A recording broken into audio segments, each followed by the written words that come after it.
We were reading, I think, chapter 2, right? Chapter 2 and verse number 9. So verse number 9 is basically talking about the reasons by which you should not have any fear to the Mahayana teaching. And in this case, the verse number 9 is saying that the 100,000 verses Wisdom Perfection Sutra, that definitely is the Mahayana teaching.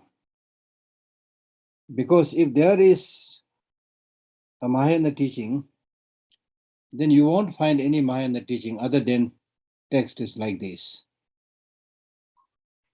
And this 100,000 Wisdom Perfection Sutra, which in Tibetan we call Bum, that of course is not a source for having fear.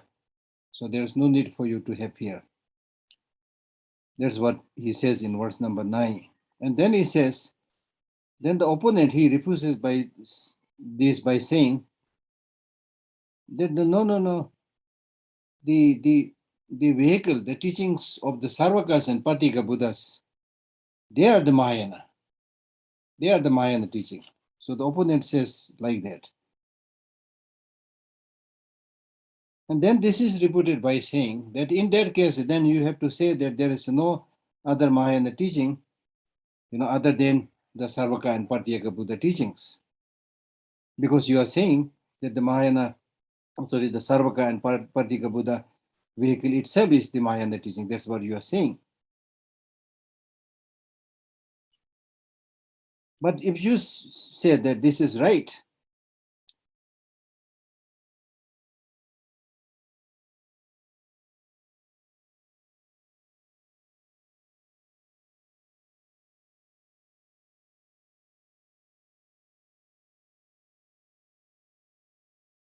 if you say this is right, then this is not correct, because both the vehicle or the teachings of the Sarvaka and Patyaka Buddha and Mahayana teachings, they came at the same time.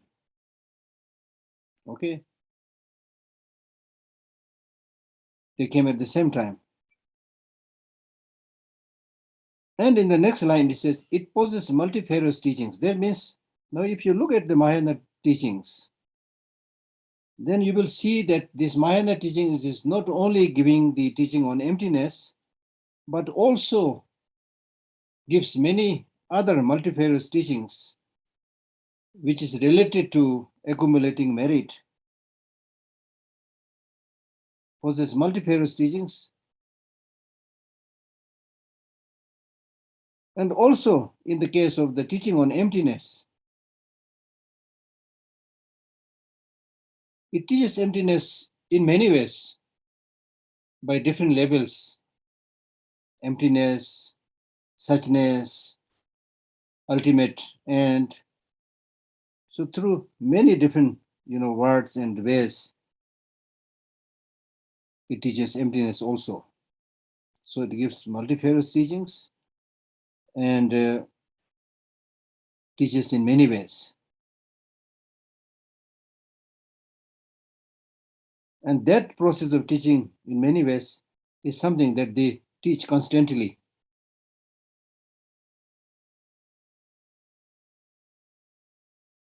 Then as far as the question by the opponent saying that Mahayana is a nihilistic teaching, this is answered in the third line, which says, it is not as it is taught. That means you cannot accept it literally, because there are interpretative teachings which you need to interpret and understand the meaning behind. So therefore, this teaching where it says all phenomena do not exist at all, then that should not be taken at its face value.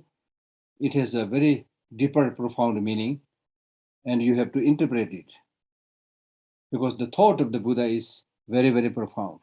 The Bhagavan's thought is very profound. So it has to be understood through the interpretive teaching and also through the ultimate teaching.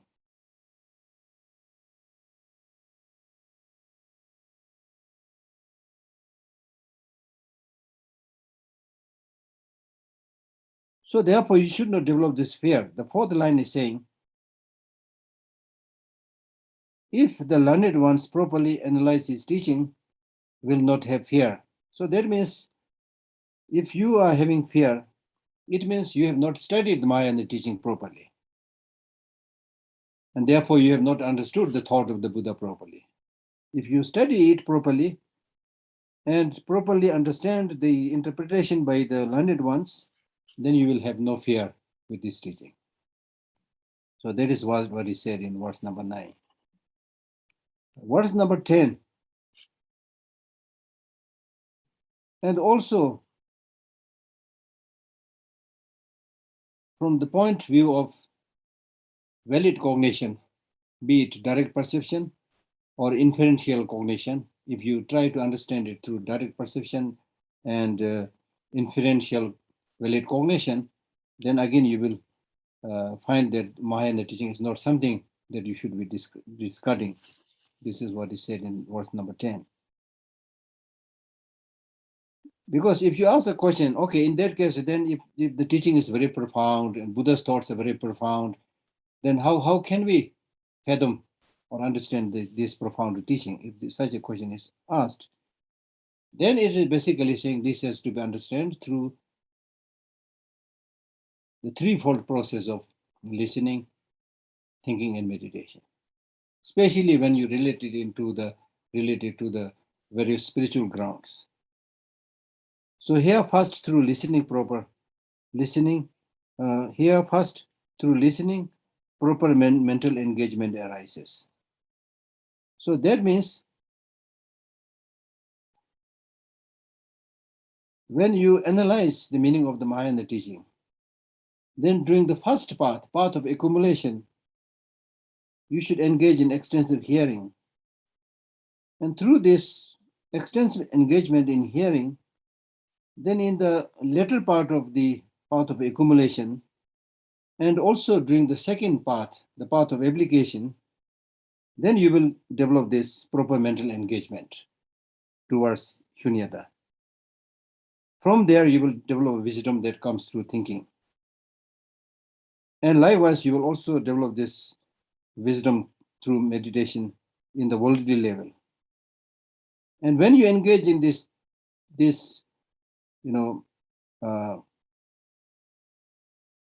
mental engagement properly, from proper mental engagement arises the primordial wisdom.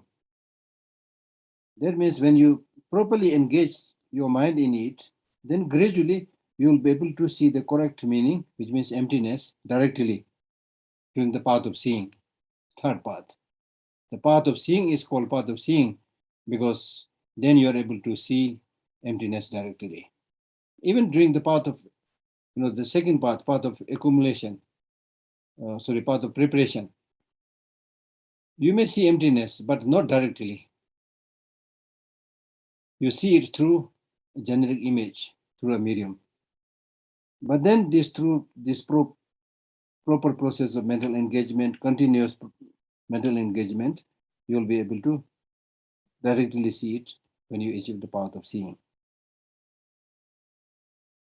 That's the meaning. From proper mental engagement arises the primordial wisdom that has correct meaning as its object. The correct meaning as its object means the correct meaning here is emptiness. You're able to see it directly. And when you further make your mind habituated with it, then you are able to get liberated from those objects that must be negated. So from that, Dharma is obtained. Dharma means the quality. Dharma here means quality of being liberated from the object of engagement is actualized. After you continuously make your mind habituated when you have seen emptiness directly. And when you achieve that state of being liberated from the object of engagement,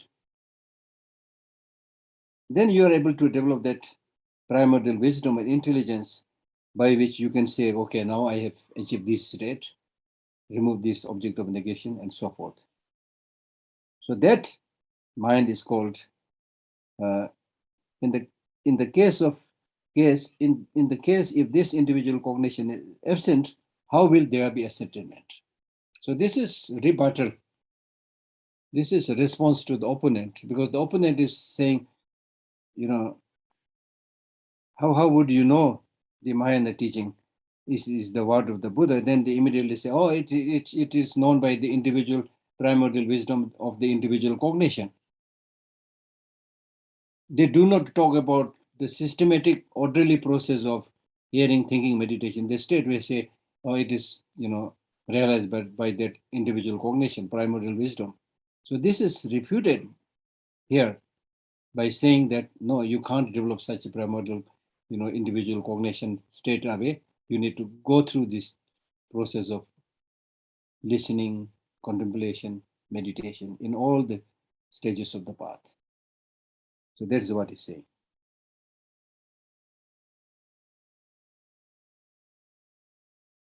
In the case if this individual cognition is absent, this individual cognition which came through the proper process of listening, contemplation, and wisdom, if that is absent, then how will you have that definite understanding, ascertainment of emptiness? So that is what one's own side is refuting the opponent's viewpoint. Verse number 11.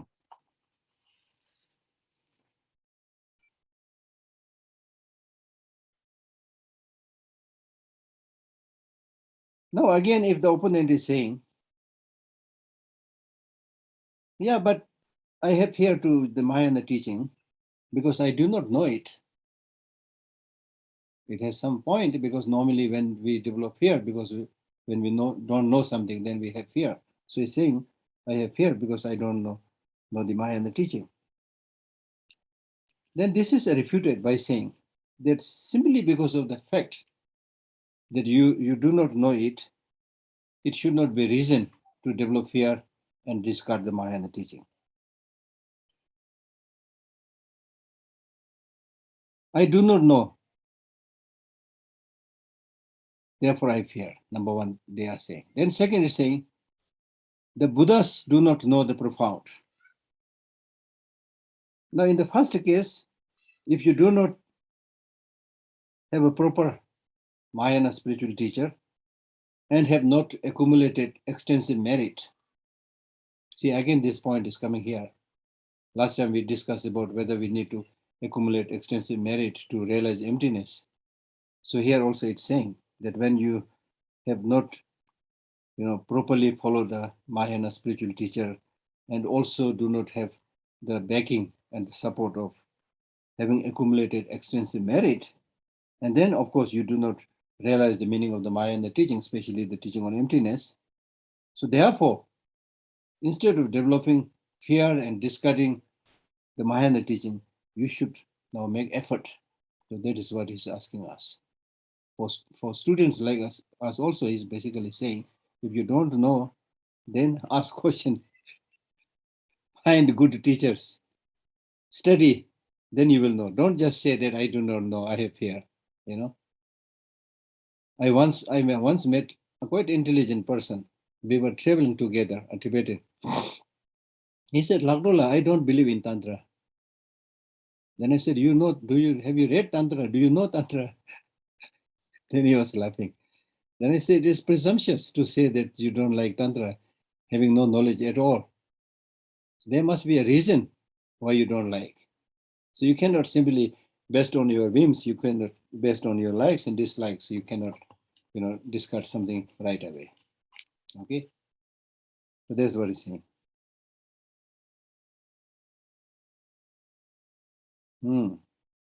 So as His Holiness the Dalai Lama is always saying, for us also it is really important to study with a qualified teacher and read good books, not all kind of books, especially when you talk about, the profound view of emptiness. It is important to read books like the one written by Nagarjuna, written by Tsongkhapa and so forth, which are really reliable and people who have already realized emptiness. Otherwise, ordinary people can also, give a description, but it can be wrong. It can be wrong. Because in the Buddhist philosophical text, it said, what is emptiness? Emptiness is merely the absence, the mere negation of the object of negation, the mere absence of object of negation. It's not easy to understand. So mere absence of object of negation means that simply absence of negation of object of negation means object of negation is independent inherent existence. Right? So say we are not affirming anything. That's why some of the text it says, in emptiness there is nothing to posit, nothing to eliminate. It is simply letting your mind stay on the reality as it is. So there are tricky points like that, which should be understood properly.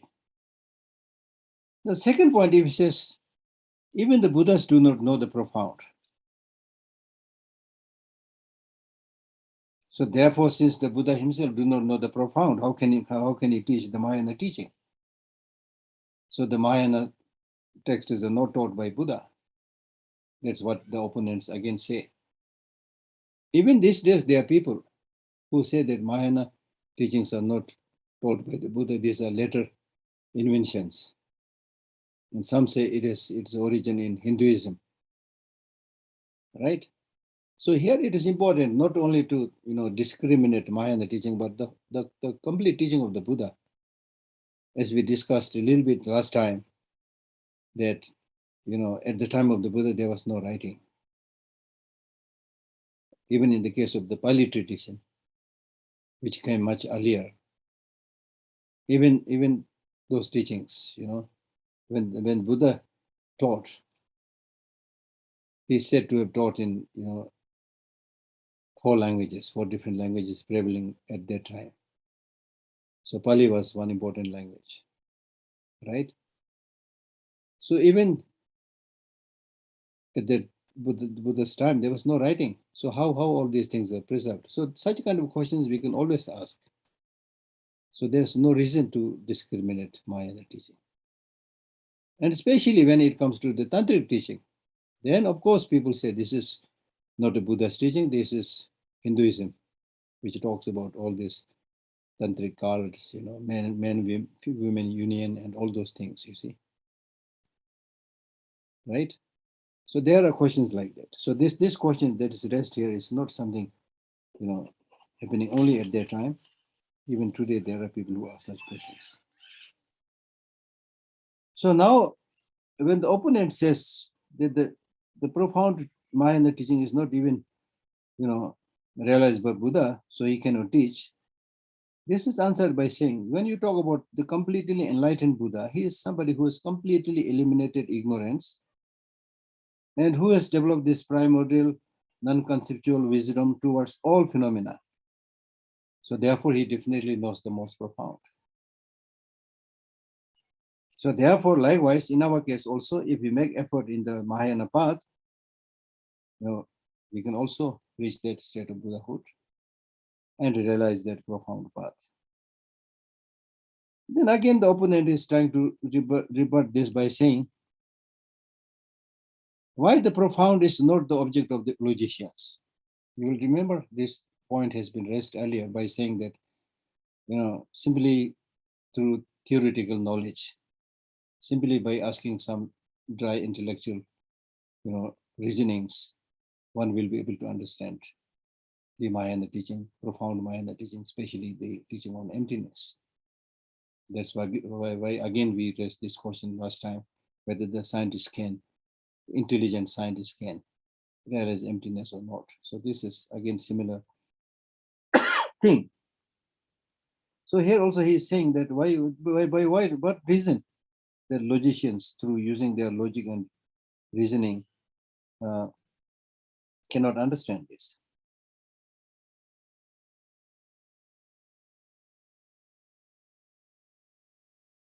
So if you develop, lose your faith or develop some kind of fear by saying that why this cannot be an object of understanding by using logic and reason. So this is answered by saying, as we already said, that the Mahayana teaching is very, very profound. It cannot be understood simply by reasoning.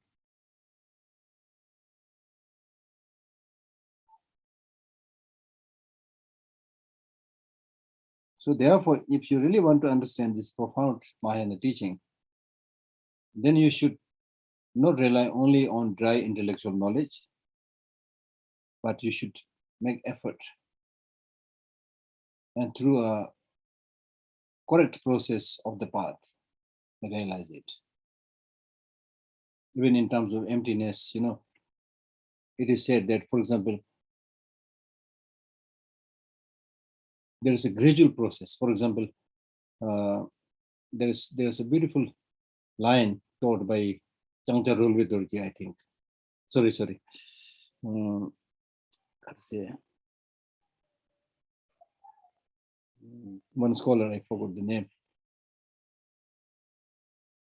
So in that beautiful verse, he says, all these sufferings that we are encountering in this samsara,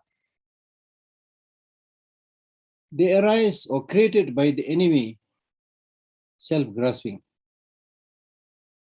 So therefore, we should all make effort to uproot that self-grasping, the enemy. However, before you realize, now this is the point I'm making. However, before you understand, realize that profound, subtle meaning of emptiness, you better start from a little bit easier topics like impermanence in general. Impermanence also, we have subtle impermanence, grosser impermanence. Start from the grosser impermanence. Now, when we talk about grosser impermanence, for example, in your case,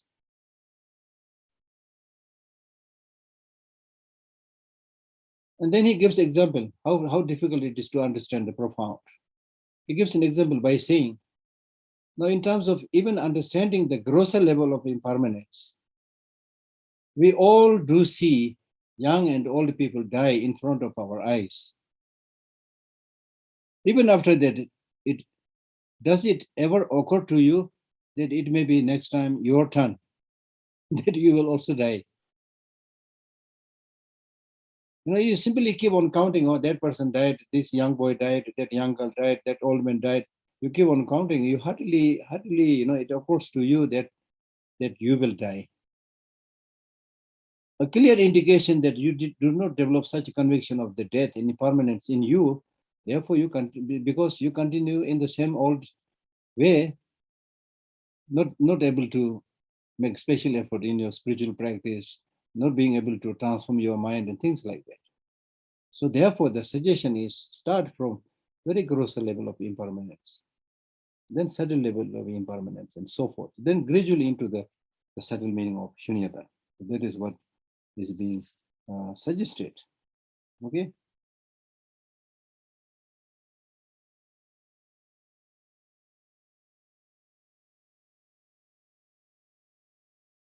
Now again, another question is asked. This question that's interesting actually. Another question is by saying that why you can get liberated only by realizing emptiness, not by using logic.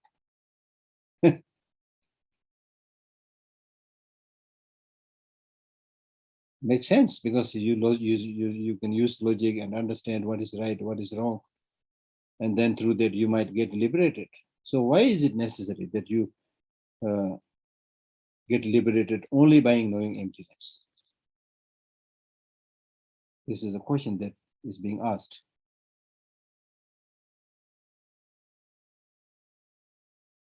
So he's saying that there is no reason.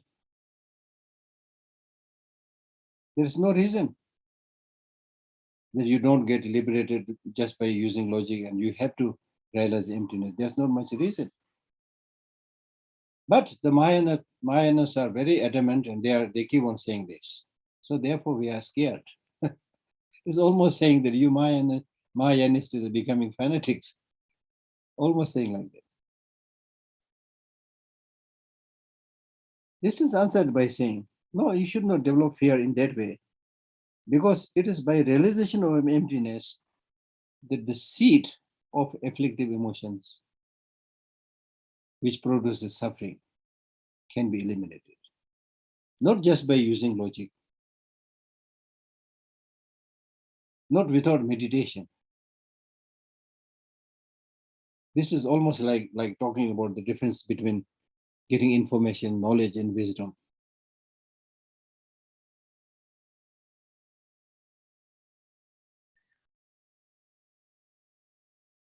Knowledge is built on information, not all kind of information, but proper information. And then from knowledge, when you properly use with a tinge of moral practice, when you use that knowledge in the proper way, then it becomes wisdom. So thereby you can see, just by using logic, you can't eliminate the root cause of the problem. So this is again another very interesting point. When you talk about wisdom, it involves very strong presence of morality and ethics. One of the common examples given in the case of information, knowledge, and wisdom is information is like reading a whole library regarding how to build a ship. Knowledge is having the capacity to build a ship. It's a big progress. But it is only wisdom that will help you how best you can use that ship. Having built that ship, if you use that ship to transfer weapons and to destroy people, then there's no wisdom there. So properly use your knowledge with a sense of responsibility. That then becomes a wisdom. So again, this is also a little bit pointing towards the need to have accumulation of merit for realizing emptiness. Okay.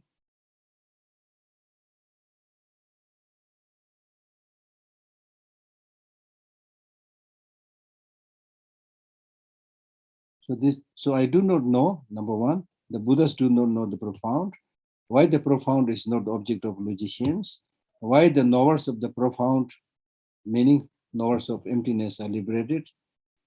I have answered all this. Hence, what is said is not a field worthy of fear. So having answered all the questions raised by the opponent, then it's concluded by saying, therefore, there is no need for you to develop fear, because your fears are based on groundless thinking.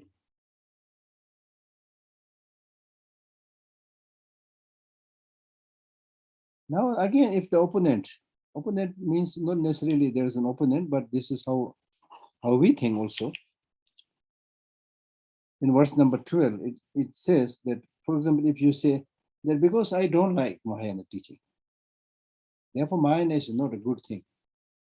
That's what we say. Normally we decide based on our likes and dislikes. So finally he says,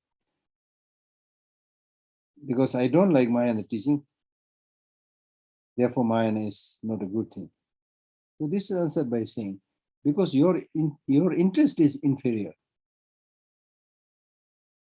and your mental disposition is also inferior. That means your mental disposition is also inferior. It means here we are talking about the mind-only school, philosophy. So meaning that the positive imprints that is normally left on the foundational consciousness, that is also weak and inferior. And then surrounded totally by inferior friends,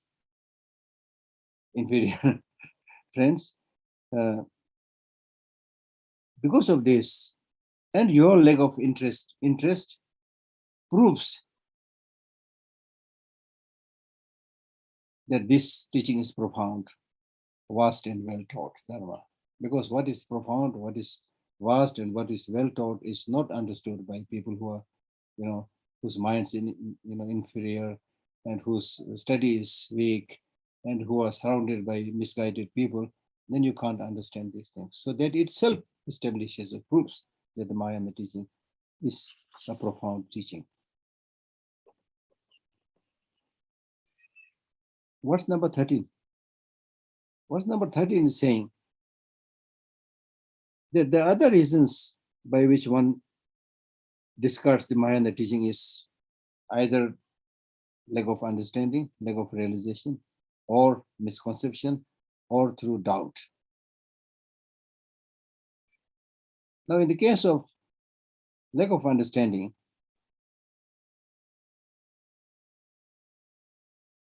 in your case, you're opposing Mahayana teaching because you have not properly listened to the Mahayana teaching.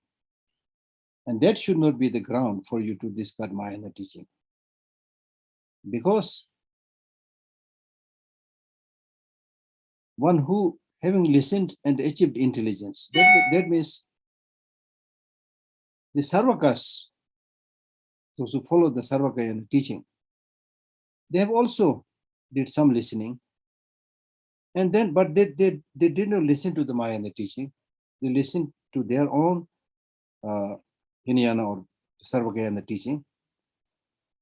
And thereby they develop some realization of that vehicle.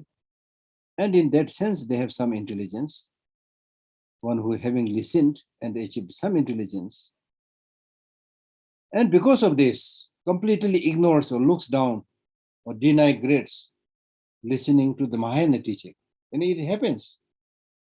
It happens. People who have no knowledge at all, like small kids, it's easy to teach them. But people who have a little bit of knowledge, then they get puffed up thinking that this is everything that is there in the world. So therefore, great thinkers like Einstein and many great thinkers, they say one of the most important criteria to say that you are an intelligent person is to acknowledge that you know nothing.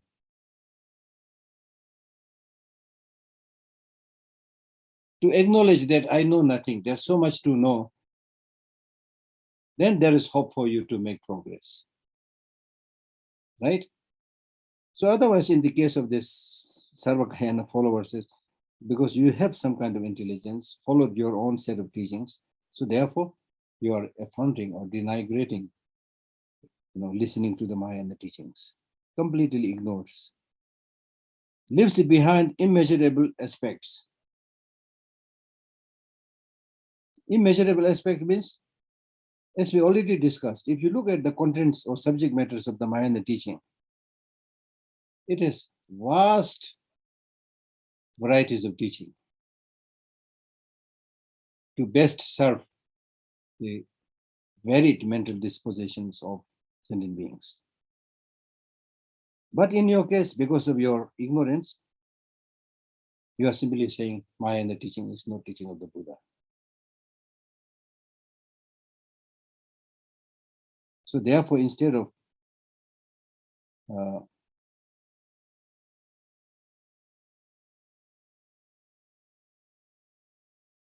denigrating the Mahayana teaching, you should study, listen to the teaching, and will understand it. Leaves behind immeasurable aspect. Leaves behind immeasurable aspect means, if it's a particular teaching which has so many varieties of ways and means to help sentient beings with wide variety of dispositions, it's a great teaching. It's a skillful teaching. Now, if you discard that and then force one way of thinking to everybody, then you have lost much. So therefore, how are you so convinced with your ignorance? Meaning that don't quickly, when we read the scriptures, very often they say, don't be hasty in making a conclusion. So this is basically what he's telling the opponents. Don't make hasty conclusion because you have some knowledge of your particular field. But there are vast varieties of subject matters that is taught in the Mahayana teaching to best serve people or sentient beings. Therefore, study.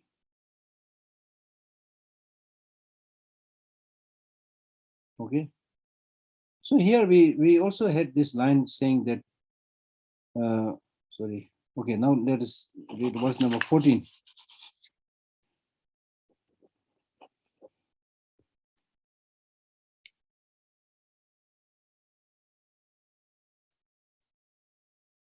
Verse number 14, actually we have discussed a little bit earlier. Verse number 14 is saying that I am, so actually this subsequent verses are a more kind of wider explanation of what is briefly said right in the beginning.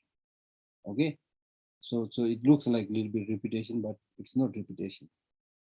So this verse number 14 is saying that I don't like Mahayana teaching, or I have fear to the Mahayana teaching because it's a nihilistic teaching. So this is answered by saying, when the meaning is realized literally, not being able to interpret and understand the profound meaning behind, if you simply follow the literal meaning, then you will have a lot of problems. When Buddha gave the teaching, he gave two levels of teaching, interpretative teaching and ultimate teaching. He gave interpretative teaching because he cannot right away explain the most profound to those people whose mind is not prepared. Right? For example, if your aim is to, educate somebody and make somebody do his doctorate or PhD, but he has to start from kindergarten. You cannot right away teach the PhD subjects to the kindergarten student, right? But the aim is to make him a PhD student or doctor, but it is to be gradual, right? So therefore, there are many who will not be able to digest. For example, let me tell you this story of Ajat Shatru, who killed his father and was in deep shock, depression.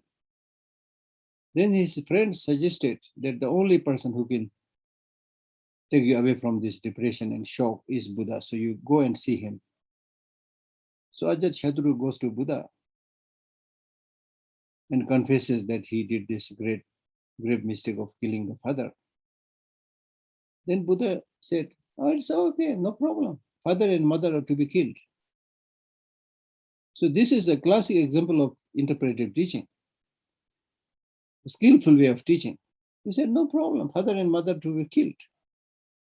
Because he has so much trust to the Buddha, therefore he took it literally and thought, okay, then okay. Because after having thought this is okay, he gradually came back to his senses. He was able to come over with his depression. Then when he was out of depression, out of shock, his senses are clear. Then the Buddha said, now look, when I said father and mother are to be killed, I'm not talking about the physical father and mother, but the father, ignorance, and mother, negative action.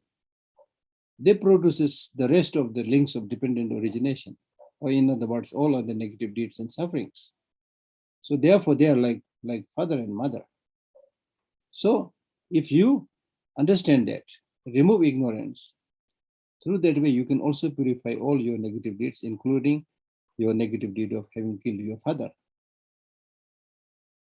Right? So for such people, you cannot straight away teach the profound meaning. It has to be, skillful. Okay. So that's why he gives this interpretive teaching.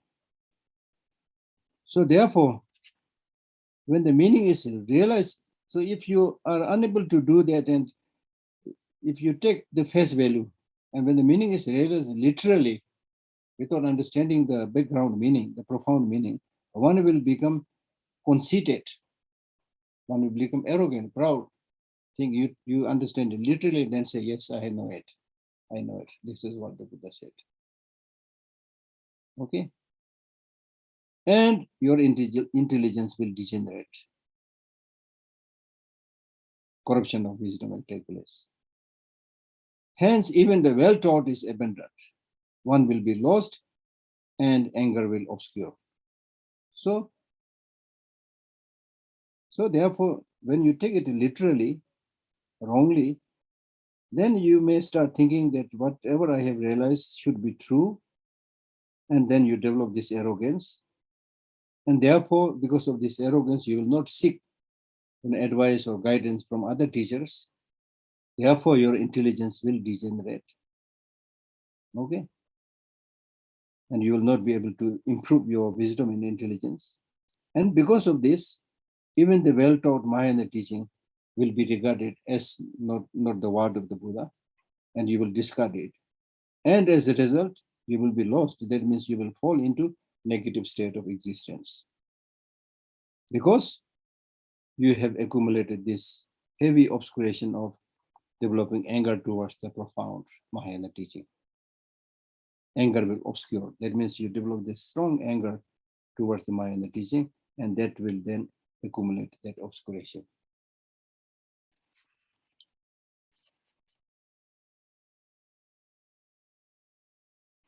So therefore, developing hatred to the profound teaching is said to be one of the heaviest negative deeds, heavier than even killing one's parents and things like that. Because this understanding the profound ultimate reality is a way and a means to eliminate all kind of negative deeds, including ignorance itself. But if you develop hatred or disliking towards that, then when you commit other negative deeds, there is no cure. Therefore, it is said that by misperceiving emptiness, those with small intelligence will be lost. Just like mishandling a snake. If you don't know how to catch a snake properly, then the snake will bite you and kill you. Right? So therefore, those with small intelligence will be lost by misperceiving emptiness. Means if you do not, rely on a proper qualified teacher, do not read the correct text or things like that, then you will fall into nihilism.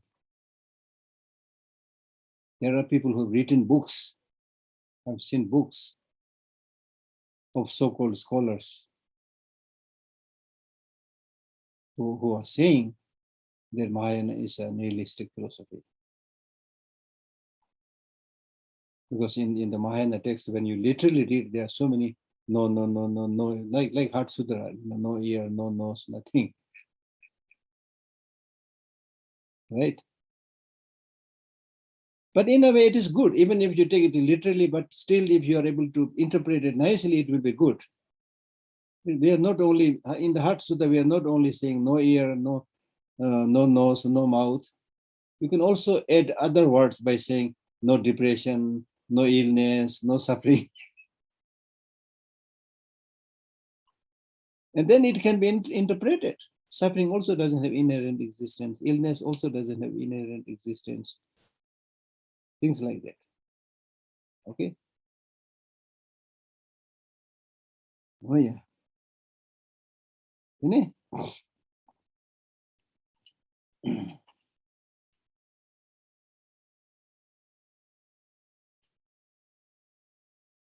The next, verse number 15 is saying, a mental fault like anger by nature is pernicious. I mean, very sinful. By nature, it's very sinful. It is improper even to an improper form. For example, improper even to an improper form means that even if you get angry towards a stone,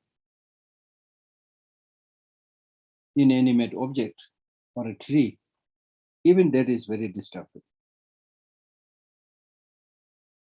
This being the case, what need is there to talk about the great fault that arises by developing this hatred towards the profound teaching?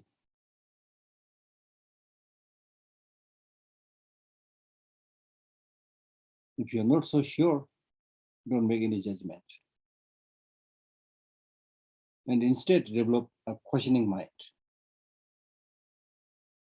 So therefore, what he's saying is, even if you're unable to develop respect and veneration to the Mahayana teaching, but at least you should take a neutral stand. And that is important, not only with the Mahayana teaching, but other people also. We are very quick in making judgment about other people, right? So it's almost like what his Holiness is saying. If it is possible for you to help, then help. If you are unable to help, refrain from harming. Almost like that. If you are able to develop respect, develop respect. If you are unable to develop respect, at least maintain a neutral stand. Don't make hasty conclusions about anything when you are not so sure. Because if you maintain that neutral stand, you will not commit negative deeds. Even though it may not be a virtuous thing, but at least it is not a non-virtuous thing. Therefore, discard disliking or hatred towards the Mahayana teaching. Especially if you are somebody who wants to achieve a great result, then you need to be very careful. This is a very important advice. Because especially in the case of the practitioner of the Mahayana teaching, we need to see all sentient beings having the seed of the Buddha, seed to become Buddha. All sentient beings have the Buddha nature. In the very beginning of the entering the middle way, there is a line which says, pay homage to the waxing moon, not the fully developed moon. Meaning that pay more homage to the bodhisattvas than the Buddhas. Buddha is understandable, he is already enlightened. But the bodhisattvas are seeds. Ordinarily also, when we plant something, when we sow a seed, then it is important to take more care of that seed than the plant already grown.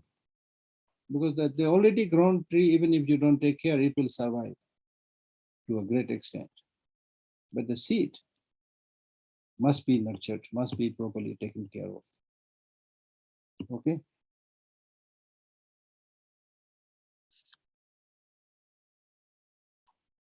There is no need to talk about in relation to a doubtful dharma. Hence, it is better to leave it in equanimity or take a neutral stand and will be free of the fault. So this completes the second chapter dealing with proving Mahayana as the correct teaching from the Mahayana Sutra Alamkara. Okay. The call is. There's already 6:37 or few more minutes. Huh? Now the next third chapter is on taking refuge.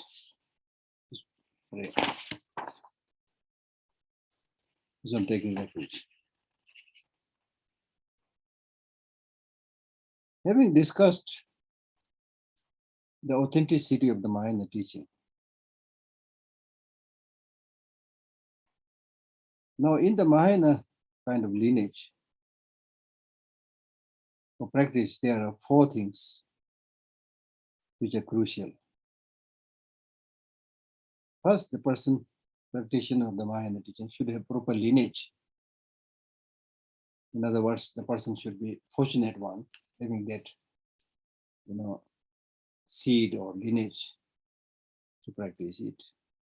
Then as a basis for your practice, there should be generation of bodhicitta. And as a basis for quick enlightenment,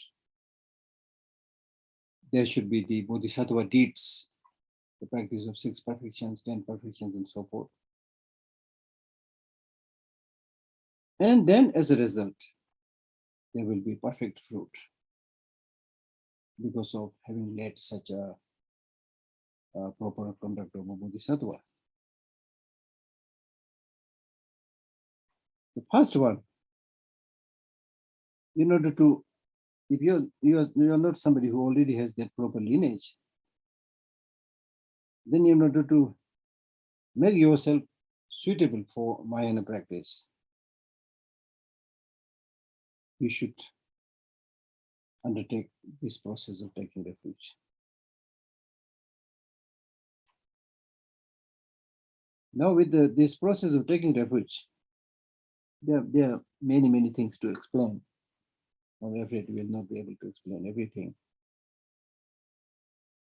But for the sake of easier understanding, many of these teachings, Mahayana teachings or Buddhist teachings, they're actually common sense teachings.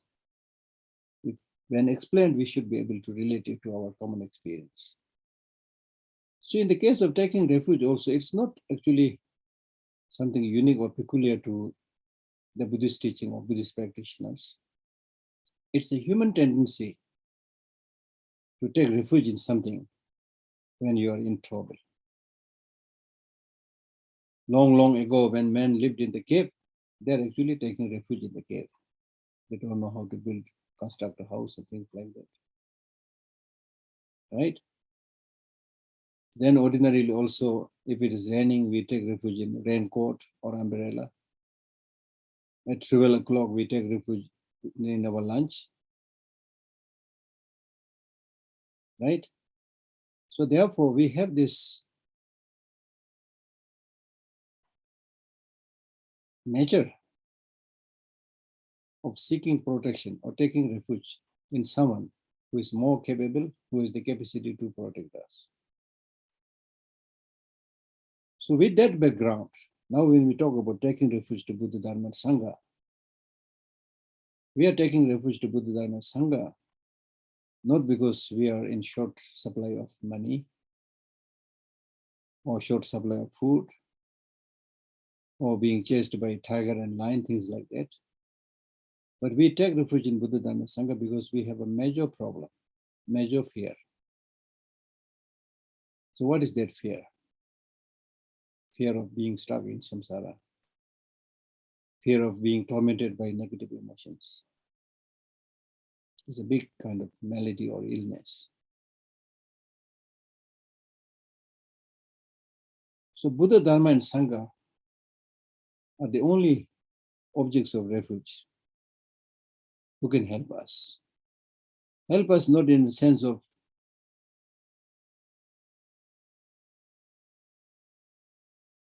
a creator God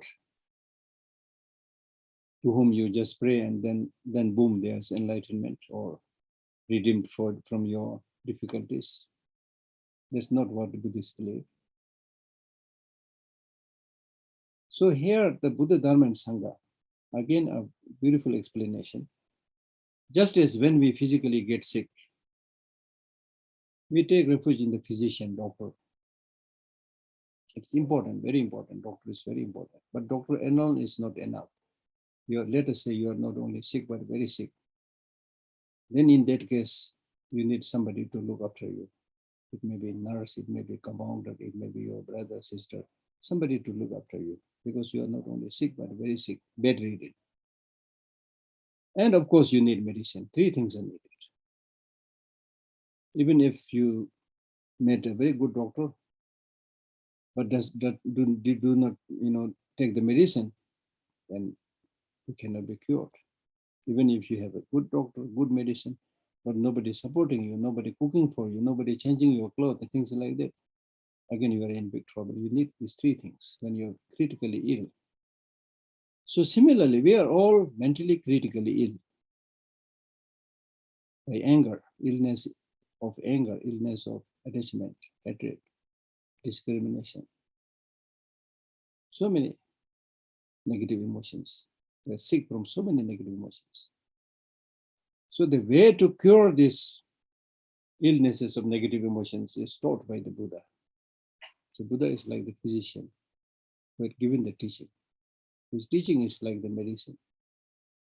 Then our sanghas, other spiritual brothers and sisters, are like nurses and compounders. In their absence, for example, if you are in a place where you are the only person who has some inkling of interest or idea about Buddha Dharma, and the rest of people are like either discard such teaching or even against such teaching, then it will be an uphill task for you to do the practice. But when you are surrounded by encouraging sanghas, supporting community, it's much easier. So sangha is very important. They are good examples. So therefore, taking refuge in Buddha, Dharma, and Sangha is very important. Buddha basically means somebody who is completely enlightened, who has removed all the faults, all the obscurations, all the sufferings, and who is omniscient in the sense of knowing everything. Everything primarily means what to discard and what to adopt.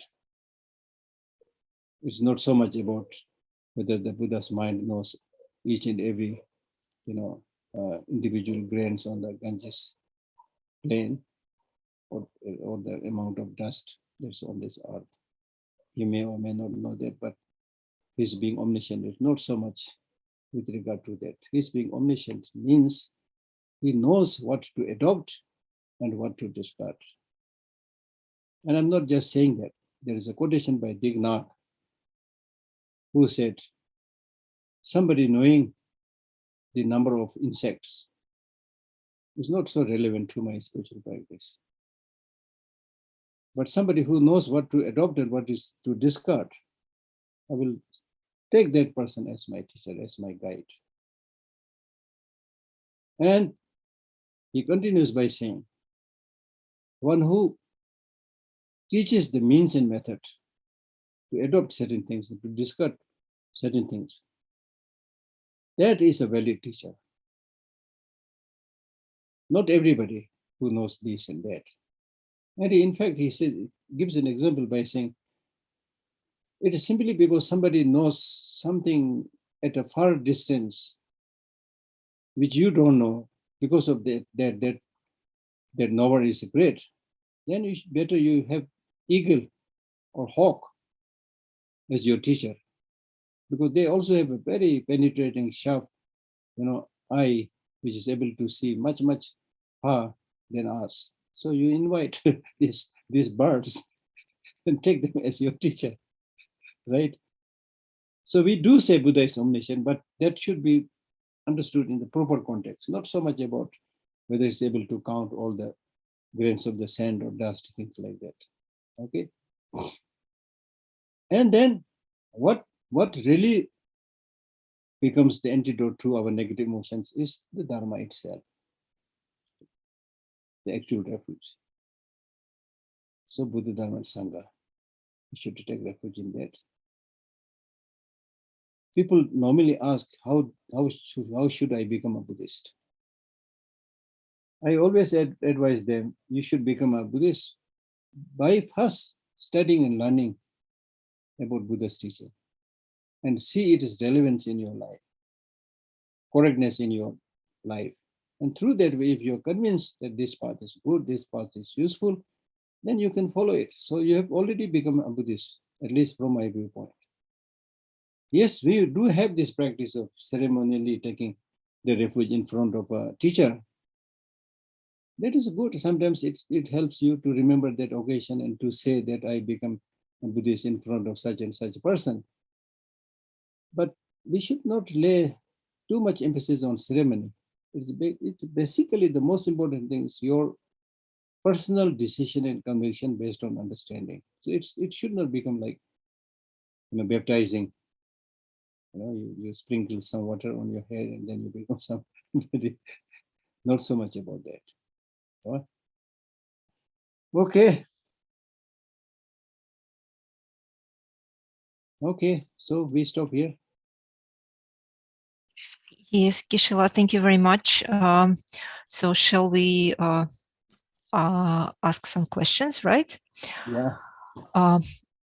So the first question is from Marina, and she says, at the previous session, there was a question about non-conceptual thinking.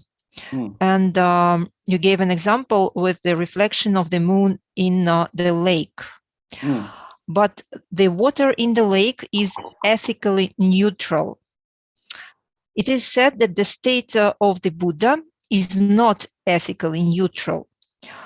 How can one be ethical without concepts. Since the Buddha is not ethically neutral, then he distinguishes good from evil. And how is it possible to distinguish good from evil without concepts? Non-conceptually, he will understand it. What is important is not so much about whether the knower is conception or non-conception. The question is knowing. So for knowing, it's not necessary that it should be always conceptual. So non-conceptually, Buddha knows it. And for knowing it, he doesn't have to make an effort. That's why I give you the example of reflection in the moon on a mirror. You know, the mirror, what you said is correct. The mirror does not have a motivation to say that I will reflect this or reflect that. But so long as the mirror is clean, not covered by dust, then whatever comes within its focus, it will be reflected. So similar is the mind of the Buddha. Whatever comes within its purview, it knows it. Right? Okay.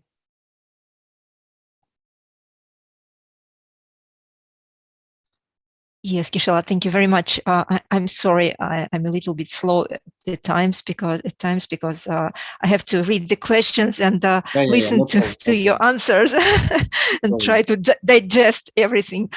Sorry for that. The next question is from Dinara. And the question is, how can we remove specific negative emotions with the awareness or realization of emptiness, with the realization of emptiness? For example, you can do an analysis and understand that the pain is due to some conditions, and it is impermanent, and it does not exist intrinsically by itself, right, on its own side. You can understand it logically, but on the physical level, the pain and suffering, the emotion, they remain. And this is something real and painful. How do we connect this logical understanding and the perception, our perception or emotions? So that's why we make a distinction between existence and independent existence. What we are refuting is independent existence. We are not refuting existence. So pain is there. We are not saying there is no pain. We are saying there is pain. Yes, therefore you experience pain. It's there. But with understanding that the pain is there, but there is no independently existing pain, with that understanding, it will help reduce your pain. For example, let me give you an example. For example, if you are very obsessed with something, let us say the Mercedes car, okay, very obsessed.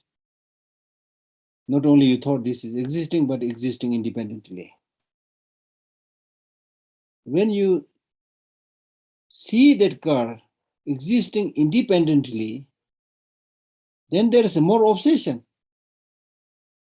But when you see it having no independent existence, that is simply an assemblage of, iron sheets or whatever, right? Just like, toys for a small kid. Cars are bigger toys for us grown-up people, but basically it is a toy assembled together. So when you see that, then with that seeing, you will never say, my car is not there. You are simply saying the car is there, but it is not there as I thought. That will help you reduce your grasping to it, because you are now seeing the essencelessness of that object. It's only something that you can use, but not dependable for a long time. Okay. So, just would like to clarify for myself. Does it mean that we experience pain, right? Yes. But when we see it as not being something permanent, independent, it can become like less painful, or Absolutely. at the physical level. Physical level also, yes, because the intensity of your experience on the physical level is not only the physical level, but it is dependent on how the mind sees it.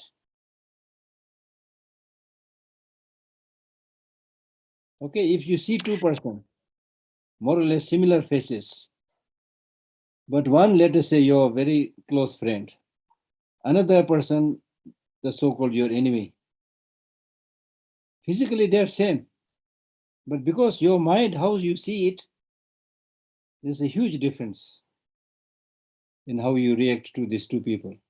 For one, you have so much joy and happiness and liking, For another, you have rejection, disliking, you see. Okay. Thank you very much. I think that we will take the question from Sahili. Please unmute yourself. Venerable Geshe Lhakdor.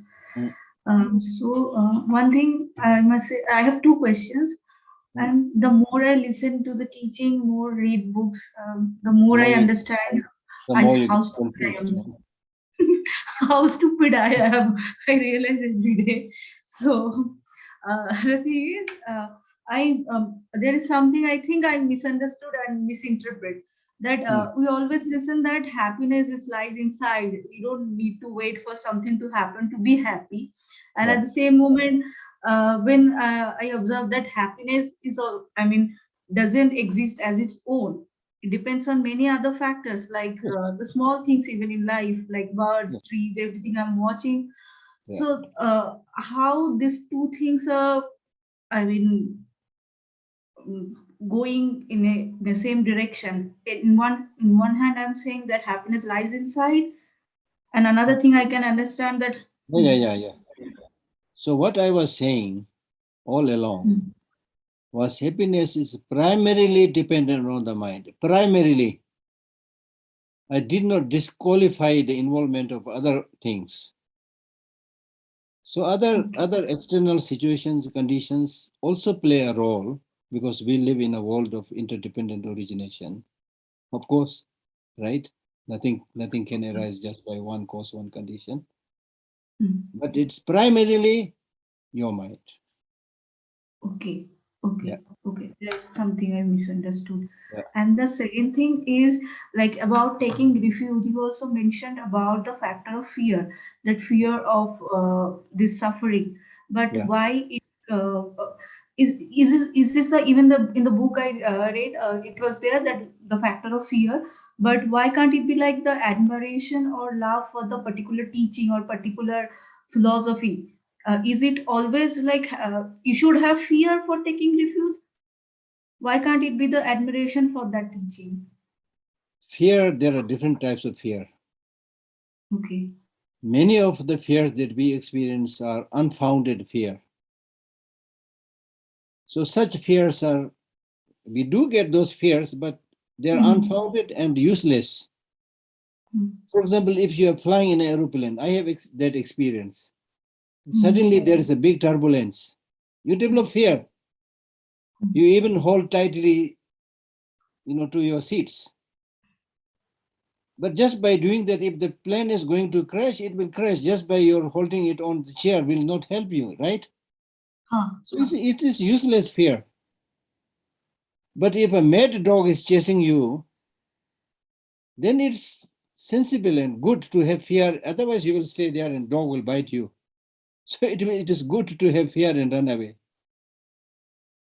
Okay. That's one thing. Then second, to your question, if you only develop admiration, yes, it's good. You develop this admiration, but that will not be very powerful to get liberated. You need to get liberated from samsara. Not only you should develop admiration to the compassion, love, and qualities of the Buddha, but you should also see where are you stuck. कहाँ आप फंस गया है? So you need to make a plan to run away from that place where you are having problem. So in fact, there is a beautiful verse from earlier there was 400 verses, where he says, a person who has no fear in the samsara will never develop veneration and respect to the Nirvana. And then he gives a beautiful example by saying, if it is a person who is very happy with his present home, why should he think about moving to some other place? It's only when he has a problem in the family, in the home, things like that, then he thinks about going somewhere else. Right? So it's only by seeing the limitations, the shortcomings and the problems of the samsara, then you think about moving to Nirvana. Okay? Okay. I got my answer. Thank you so much. Thank you very much, Geshe. The next question is from Sergey. Sergey asks to explain, to give an example from our life of the next sentence. Nothing can be established and nothing can be eliminated in the emptiness.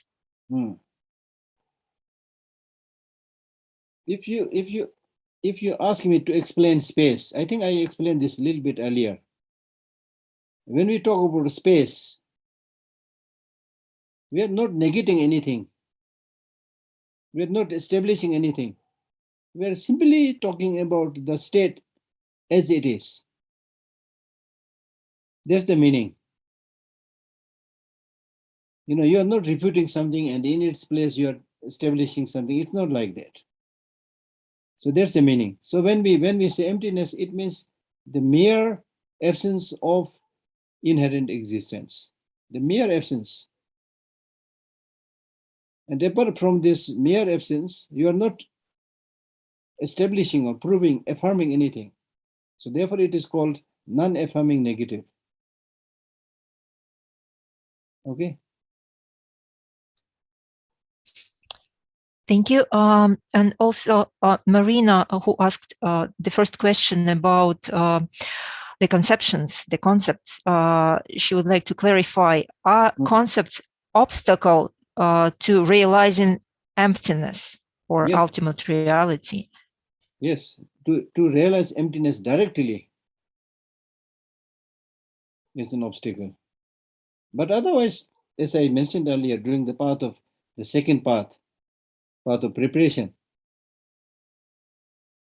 you realize emptiness conceptually through a generic image, through a medium. You are not able to see it directly. So in order to see it directly, like your eye seeing a particular object in front of you, to reach that state, you need to get rid of the conception. Okay. Thank you very much, Geshe. And then the next question is from Natalia. She asks, what is the best mantra to recite to protect oneself against harmful magical influences or against a curse, for example? Number one, with the mantra, I think you can recite Heart Sutra mantra. Tayata gati gati pargati parsamgati buddhi swaha. Or you can recite Om Tare Ture Swaha, Tara mantra.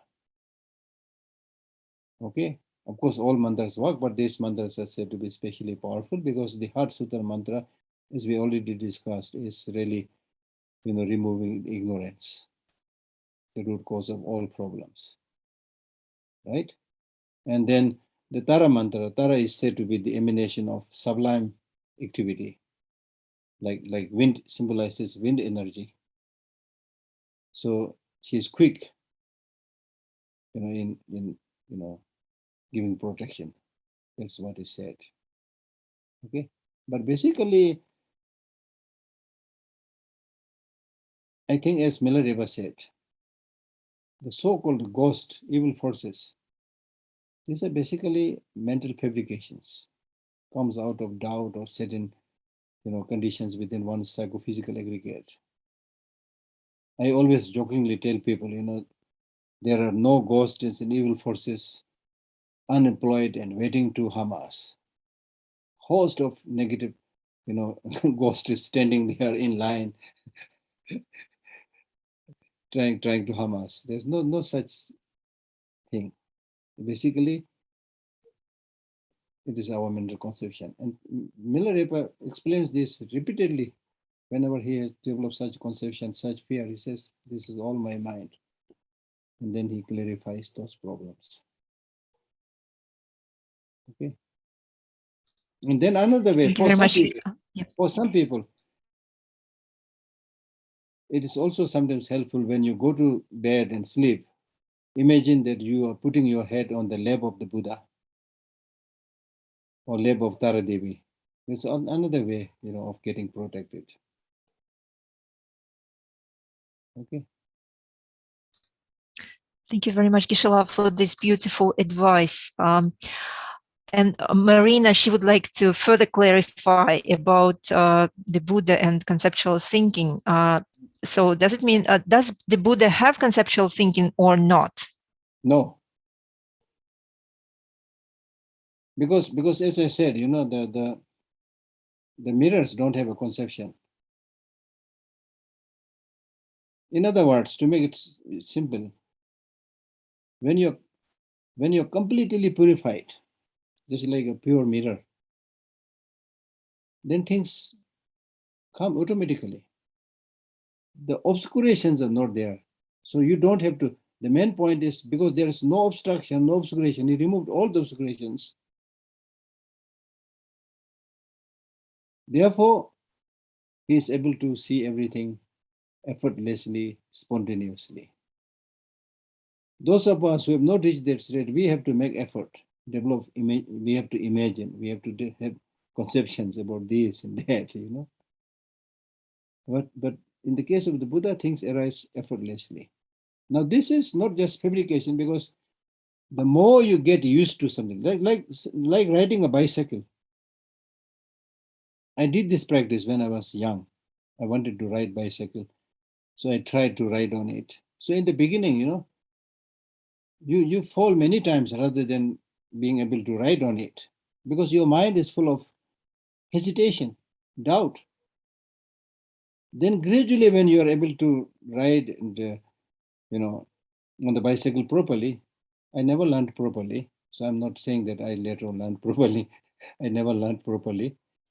But once you are really, skilled in riding a bicycle, then once you become expert, then while cycling, you can talk and you can look here and there. It comes automatically, more or less. So something like that. When you get fully trained, you do things effortlessly. So this is just a small example to show the direction. Yes, Geshe-la, but still, does it mean that when you have a non-conceptual mind, is there good and evil? And if there is good and evil, how can you distinguish between them? Tell good from the evil without conceptions? Yeah, true. There is a very famous statement where it says, the worldly people are debating, arguing with me, and I have no problem, no argument with the worldly people. I accept what worldly people are accepting. I'm not insane. That's what the Buddha said. So that is to say, what we say bad, Buddha also knows that this is what people say bad. What we say good, Buddha also knows this is what people say bad, good, or things like that. Right? So whatever is there, good, bad, whatever, he knows it simply. But that knowing something doesn't mean that he is bad or he has bad motivation or bad thinking or negative emotions. Negative emotions like trees and stones are only object of knowledge that he knows. But by that it is not necessary that he himself has anger or jealousy, things like that. He simply knows what is there. Okay. Thank you. Thank you very much. Geshe-la, we just received one more question. Do we still have time for that, do you think? Sure. Okay, so it's a short one. Geshe-la, could you please explain or clarify the notion of suchness? Suchness and emptiness are the same meaning. So emptiness, I already explained. Emptiness is not nothingness, right? But empty of independent existence. So suchness is a different word. So suchness, thusness, thatness, emptiness, these are different words, but basically same meaning. It is as it is. It's almost saying something like that. Okay.